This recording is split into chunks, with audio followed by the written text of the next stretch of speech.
الحمد لله وكفى وسلام على عباده الذين اصطفى أما بعد فأعوذ بالله من الشيطان الرجيم بسم الله الرحمن الرحيم يا أيها الناس إنا خلقناكم من ذكر وأنثى وجعلناكم شعوبا وقبائل لتعارفوا إن أكرمكم عند الله أتقاكم إن الله عليم خبير صدق الله العظيم. درود شریف پڑھ لیں. اللهم صل على محمد عبدك ورسولك وصل على المؤمنين والمؤمنات والمسلمين والمسلمات وبارك على محمد وأزواجه وذرياته.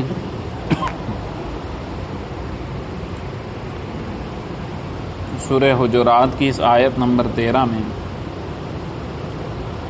اللہ تبارک و تعالی نے جو پیچھے 6 چیزوں کو منع فرمایا اور ان 6 چیزوں کی وجہ سے جو جھگڑے، جو فساد، جو فتنے ہو رہے تھے، ان کا سد باب اس آیت میں ذکر فرمایا کہ اگر یہ معاملہ اس طرح ہو جائے جس طرح ہم کہہ رہے ہیں تو یہ جھگڑے ختم ہو جائیں. جیسے کہ پہلی بات فرمائی تھی کہ کوئی بھی قوم دوسری قوم سے مذاق نہ کرے، سخریہ ٹھٹھا نہ کرے، ان کی توہین نہ کرے، چاہے مرد ہو چاہے عورتیں ہوں. پھر دوسری بات یہ ارشاد فرمائی تھی کہ وَلَا تَلْمِزُوا أَنفُسَكُمْ، ایک دوسرے کو تانا بھی مت دو. تیسری بات تھی وَلَا تَنَابَزُوا بِالْأَلْقَابِ، برے لقب سے کسی کو مت پکارو.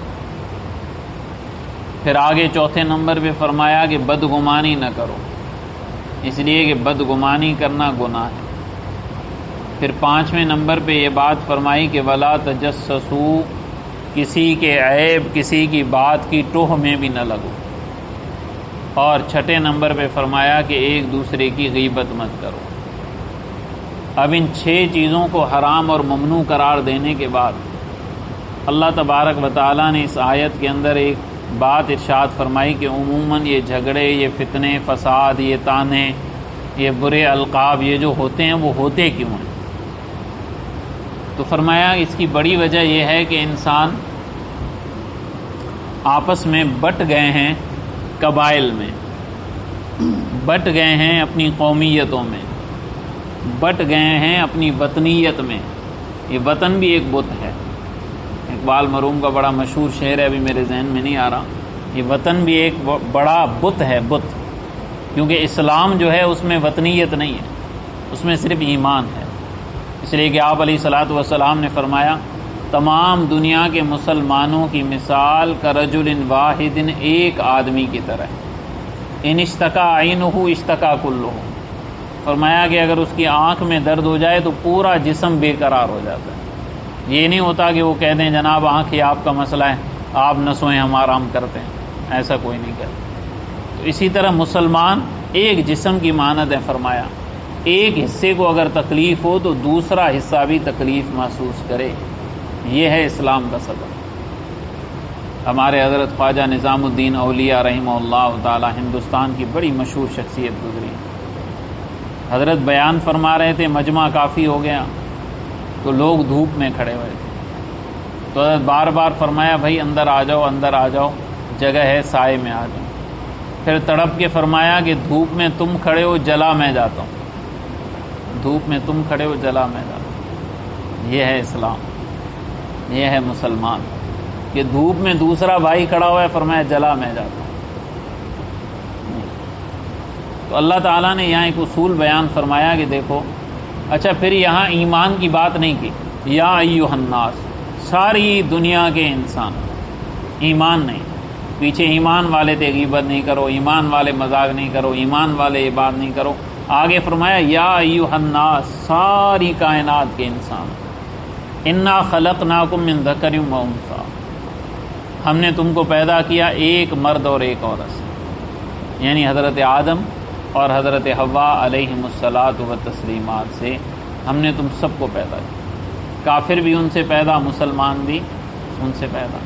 حضور اقدس صلی اللہ علیہ وسلم نے فرمایا کلکم من آدم، حجۃ الوداع کے موقع پر تم سارے کے سارے آدم علیہ الصلاۃ والسلام کی اولاد ہو، وآدم من تراب، اور آدم علیہ السلام کو مٹی سے بنایا گیا، تو تم ہو ہی مٹی، اب تمہیں جو ہے تکبر، فخر، غرور یہ کس چیز کا؟ اس لیے حجۃ الوداع کے موقع پر فرمایا اے ایمان والو، اللہ تعالیٰ کا شکر کرو کہ اذهب عنکم عبیۃ الجاہلیت وتکبرھا، اللہ نے تم سے جاہلیت کی چیزیں اور جاہلیت کے تکبر کو ہٹا دیا، یہ حضور فرما رہے ہیں، اور آج ہم پھر اسی جاہلیت کے تکبر میں آ گئے جس کو حضور صلی اللہ علیہ وسلم نے ہٹایا تھا۔ اب آپ دیکھیں آج کل وہ قومیت کی بنیاد پر مختلف جماعتیں بنی ہوئی ہیں، یہ سندھی موومنٹ ہے، یہ پنجابی موومنٹ ہے، یہ بلوچ موومنٹ ہے، یہ آرائی موومنٹ ہے، یہ جٹ موومنٹ ہے، یہ فلاں ہے، یہ فلاں ہے، یہ فلاں ہے۔ یہ اسلام کا طریقہ نہیں، اسلام کا یہ طریقہ نہیں ہے۔ چاہے کرنے والا میں ہوں پھر بھی غلط ہے، چاہے کرنے والا کوئی ہے پھر بھی غلط ہے۔ اسلام کا طریقہ نہیں ہے۔ کسی ایک کے کرنے سے اس کو سند نہیں دی جا سکتی کہ بھئی یہ اس نے کیا ہے تو اس لیے جائز ہوگا۔ یہ تو وہی بات ہوئی، اللہ تعالیٰ معاف فرمائے، کسی کی وہ تو نہیں ہے کسی قوم کی۔ ہمارے استاد دارالعلوم کراچی کے فرمایا کہ میں ایک جگہ گیا پٹھانوں کے علاقے میں، تو میں مسجد میں بیٹھا ہوا تھا، ایک پٹھان آیا، وہ بہت جلدی سے، جیسے وہ بیچارے نماز پڑھتے ہیں بہت جلدی جلدی میں، تو نے بڑی جلدی جلدی میں نماز پڑھی، نہ رکوع صحیح نہ سجدہ صحیح، حالانکہ تعدیل ارکان واجب ہے، یعنی رکوع اطمینان سے کرنا اور سجدہ اطمینان سے کرنا یہ واجب ہے، اور واجب چھوٹ جاتا ہے تو سجدہ سہو نہ کیا جائے نماز نہیں ہوگی۔ تو وہ جلدی جلدی پڑھ رہے تھے، استاذی نے فرمایا کہ میں نے ان کو بلایا اور ان کو پیار محبت سے کہا کہ بھائی دیکھو اس طرح جس طرح آپ پڑھ رہے ہیں اس طرح نماز نہیں ہوتی۔ اس نے کہا مولوی صاحب کیوں نہیں ہوتا؟ وہ جو پڑھ رہا ہے اس کا ہو رہا ہے، میرا کیوں نہیں ہو رہا؟ وہ دوسرا ساتھی پڑھ رہے تھے پٹھان، ان کی طرف اشارہ کر کے کہا وہ پڑھ رہا ہے اس کا ہو رہا ہے، میرا کیوں نہیں ہوگا؟ تو ہماری آج حالت یہ ہے سب کی کہ بھئی اس نے کر دیا ہم بھی بنائیں، ہماری بھی موومنٹ ہو، ہم بھی اس کے صدر ہوں، ہم بھی اس کے جنرل سیکریٹری ہوں، اور ہماری ایک باقاعدہ موومنٹ بنے۔ یہ اسلام کے طریقے کے خلاف ہے، مسلمانوں کا یہ طریقہ نہیں۔ تو قرآن مجید نے کیا کہا؟ یا ایھا الناس، اسلام سے بھی ہٹ کر ساری دنیا کے انسان، انا خلقناکم من ذکر و انثی، ایک مرد اور ایک عورت سے۔ پھر ظاہری بات ہے اب اتنی دنیا ہے تو نام تو ایک جیسے ہوں گے نا جی، اور حضرات صحابہ کرام رضوان اللہ تعالی علیہم اجمعین کے دور میں یہ کوئی بات ہی نہیں تھی۔ اس لیے عبداللہ بن ابی جو رئیس المنافقین تھا، اس کا نام بھی عبداللہ تھا، اس کا بیٹا جو پکا سچا صحابی رسول تھا اس کا نام بھی عبداللہ تھا، دونوں زندہ تھے، موجود تھے۔ آج ہمارے ہاں یہ عورتوں میں خصوصاً مسئلہ چلا ہے، ان کی دیکھا دیکھی ہم، اب خصوصاً ہمیں تو اس سے واسطہ پڑتا ہے، آپ کو تو نہیں پڑتا ہوگا نا جی، آپ کو تو 1 2 4 بچے ہوتے ہیں، آپ ان کا نام ہم سے پوچھ لیتے ہیں، ہم سے سارا معاشرہ پوچھتا ہے، پھر ہم ایک نام بتا دیں کہتے ہیں جی وہ تو فلاں فلاں فلاں فلاں کی بیٹی کا ہے، وہ اس کے نندوئی کی بیٹی کا ہے، وہ اس کی فلاں کا ہے، وہ اس کی فلاں کا ہے۔ ایسا نام لیٹسٹ بتائے نیا جو ہو ہی نہ کسی کا، بھائی ویسا نام ہم کہاں سے لائیں کہاں سے؟ اب اتنے انسان ہیں، کسی نہ کسی کا تو نام ہوگا نا جی۔ اب خاندان ماشاءاللہ بڑھ رہے ہیں، پہلے آپ اکیلے تھے، اب آپ کے بچے ہیں، اب ان کی اولادیں ہیں، تو نام تو ضرور ڈبلنگ ہوگی۔ کہہ رہے نہیں ڈبلنگ نہیں ہونی چاہیے۔ میرے ساتھ یہ معاملہ بہت پیش آتا ہے، ایک نام ڈھونڈو کہ نہیں یہ تو فلاں کا ہے، یہ ہے یہ ہے یہ۔ اب ماشاءاللہ میرے خود کے اپنے گھر میں اللہ کے فضل سے میری 10 تو خالائیں ہیں، ان سب کی اولادیں، ان کی شادیاں، ان کے بچے جوان۔ اب جس کو بھی نام ہے بھائی مفتی صاحب سے پوچھو نام بتائیں، اب نام بتاؤ یہ تو فلاں کا ہے جی، اور بتائیں اور بتائیں اور بتائیں، تو بسا ہوگا 2 2 4 4 گھنٹے ایک نام بتانے میں لگ جاتے ہیں۔ اب کیا کریں؟ تو اب مسئلہ یہ تھا کہ جی نام تو ایک جیسے آئیں گے، یہ بھی عبداللہ، یہ بھی عبداللہ، یہ بھی عبداللہ، اب کیسے پتہ چلے کہ یہ عبداللہ کون سے، یہ عبداللہ کون سے، یہ عبداللہ کون سے؟ اس لیے اللہ تعالیٰ نے فرمایا کہ وَجَعَلْنَاكُمْ شُعُوبًا وَقَبَائِلَ، اور ہم نے تمہاری جماعتیں اور تمہارے قبیلے بنا دیے۔ کس لیے؟ لِتَعَارَفُوا، تاکہ آپس میں تعارف ہو سکے کہ یہ عبداللہ صاحب فلاں ہیں، یہ عبداللہ صاحب فلاں ہیں، یہ عبداللہ صاحب فلاں ہیں۔ اور اسی تعارفو کے وزن پر آتا ہے تحاربو، ہم نے کر دیا تحاربو۔ تحاربو عربی میں کہتے ہیں جھگڑا کرنا، کہ جی میں سندھی ہوں آپ پنجابی ہیں، آپ کہتے ہیں میں پنجابی ہوں، یہ سندھی ہے. اب لتعارفوا ہو گیا، جھگڑا ہو گیا.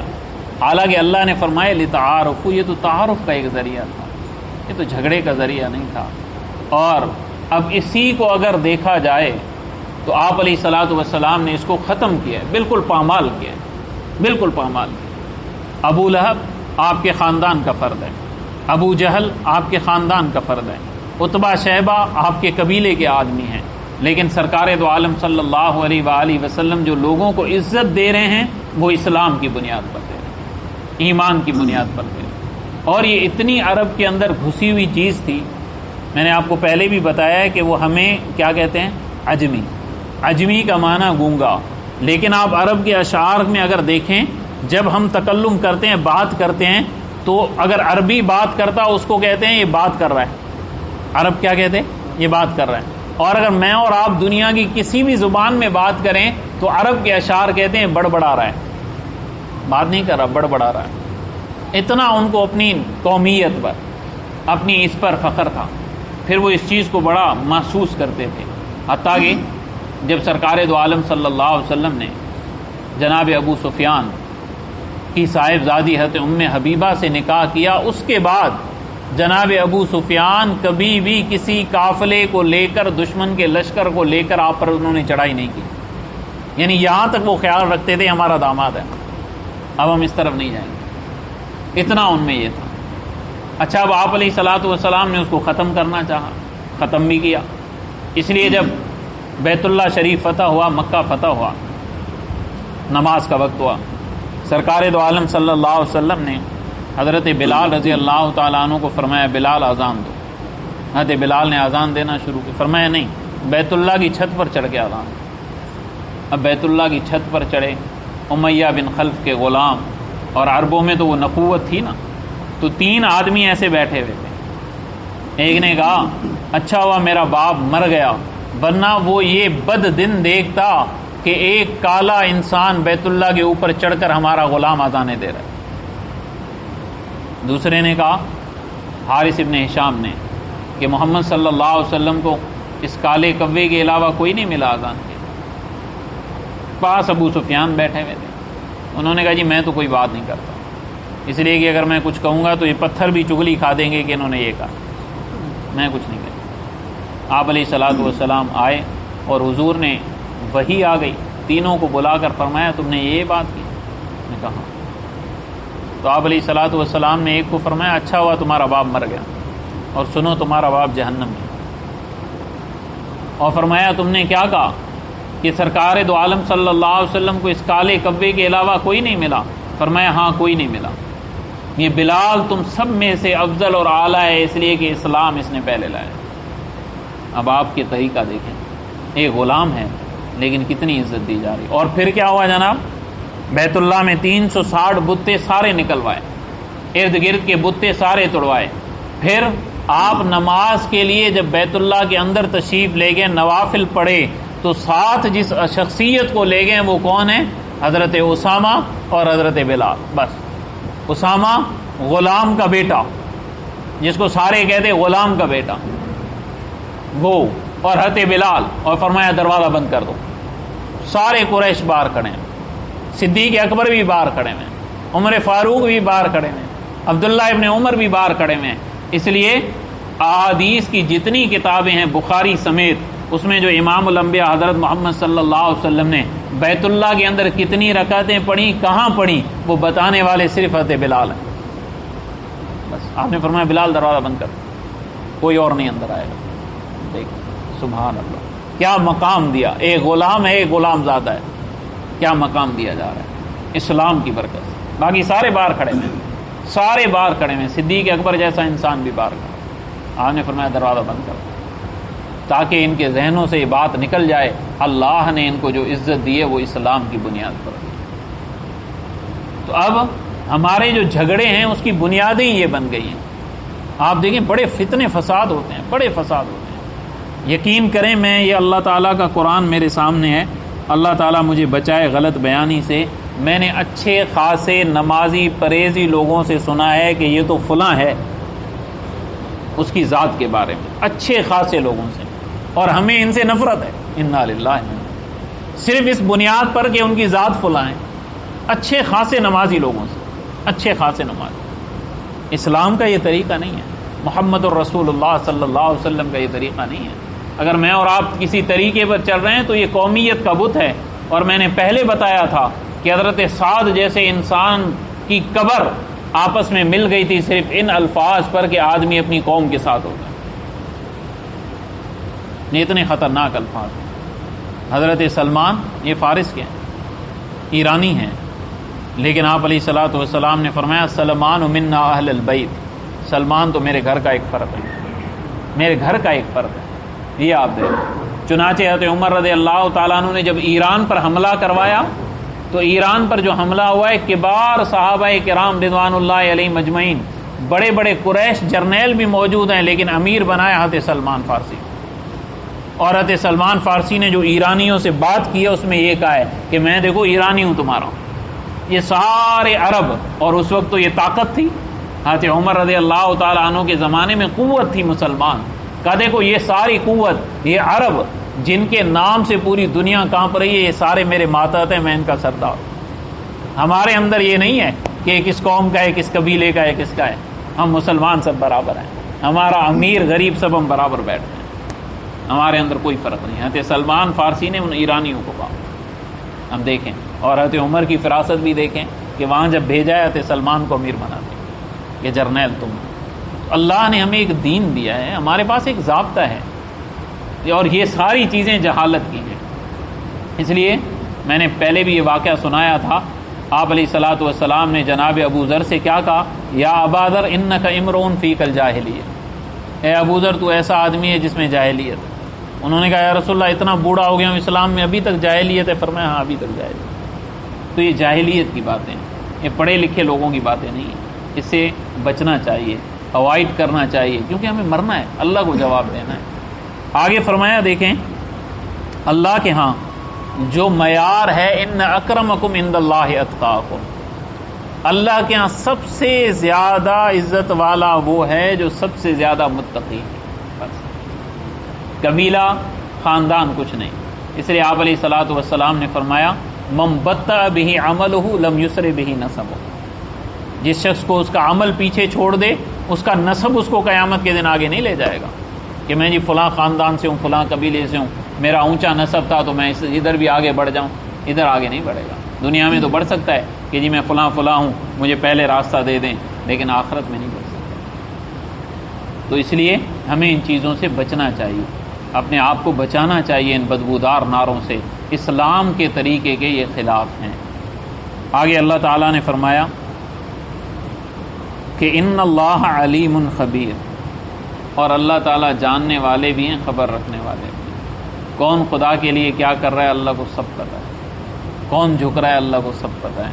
اللہ تعالیٰ مجھے اور آپ کو پکا ٹھکا مسلمان بنائے۔ زکوٰۃ کے معاملے میں ایک مسئلہ یہ تھا کہ اگر انسان کے پاس مختلف چیزیں ہیں، مثلا جیسے زکوٰۃ میں 7.5 تولے سونے کا اعتبار، 52.5 تولے چاندی کا اعتبار ہوتا ہے، اور پیسوں کے اعتبار سے جو 52.5 تولے چاندی کی قیمت بنے، مثلا اس وقت تقریباً 90,000۔ اب اگر کسی کے پاس 90,000 نہیں ہے پورا کہ زکوٰۃ ہو جائے، چاندی بھی 52.5 تولے نہیں ہے کہ زکوٰۃ ہو جائے، سونا بھی 7.5 تولے نہیں ہے کہ زکوٰۃ ہو جائے، لیکن تھوڑی تھوڑی چیزیں یہ موجود ہیں، 1-آدھا تولہ سونا موجود ہے، 2-4 تولے چاندی موجود ہے، 30-40 ہزار روپے نقد موجود ہیں۔